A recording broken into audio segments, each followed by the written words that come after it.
In this example, we have two people acting as opposing forces, gravity and dark energy.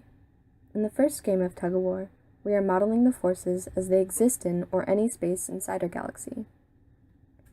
As you can see, the force of gravity wins over the forces of dark energy. This is because the distances between stars inside our galaxy is small enough that the force of gravity is strong enough to counteract the force applied by dark energy. Next, we are modeling the interaction of the forces in intergalactic space. This time, the force of dark energy wins over gravity because the distances between the galaxies are so large that the force of gravity is now unable to compete with the dark energy, which, as far as we can observe, remains constant throughout the universe. The Doppler effect is defined as a change in the frequency of a wave for an observer moving relative to its source. This example demonstrates the Doppler effect nicely, as you can clearly hear the change in pitch of David's whistle as it moves past our fixed position on the side of the road.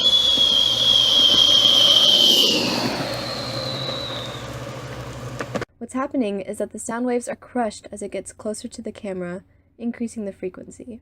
As he moves past, the sound waves are spread further apart, decreasing the frequency. This explains why we hear the pitch rise, then fall. The same is true, and is more clearly heard, in this example of this cart's horn.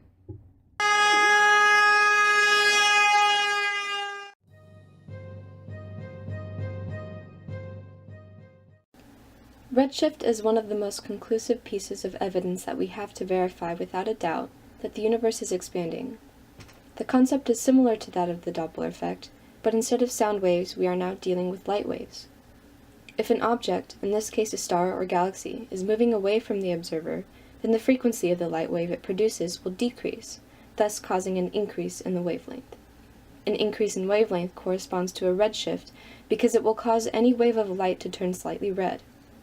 This refers not only to the visible spectrum of light and radiation, but to all other forms of radiation. In some cases, red light can turn into microwave radiation if its redshift is big enough. A blue shift is the opposite of a redshift, and is created when a star or galaxy is observed moving towards us. This is true for some of the galaxies that are closest to ours, and are still being affected by the gravitational force given off by our own galaxy, the Milky Way.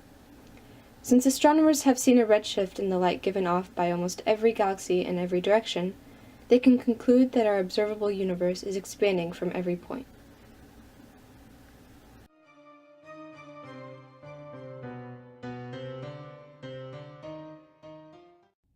In this example, the surface of the balloon is a two-dimensional model in a three-dimensional space that represents the fabric of the universe, and the dots on the balloon represent galaxies.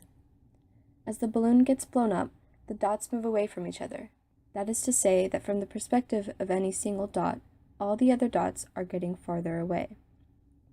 This model is appropriate because it gives a good visual for how we think the universe is expanding. There is no edge to the universe, and it's not expanding into anything else. It's just that every point in the universe is getting farther and farther from every other point. It is also important to understand that everything isn't moving away from the Earth. We are not the center of the universe. In fact, the Big Bang Theory explains that there is no single point from which the universe is expanding because it wasn't an explosion. Instead, space itself is expanding equally in all directions. Unfortunately, this balloon analogy isn't perfect.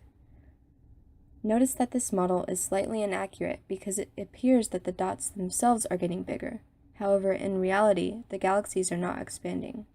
Because, like we have shown earlier, the force of gravity is strong enough to overcome the effect of the expansion and keeps the stars and star clusters from drifting apart.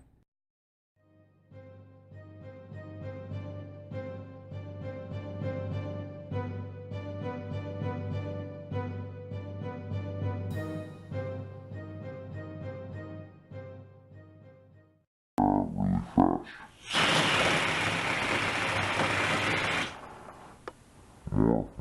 Yeah.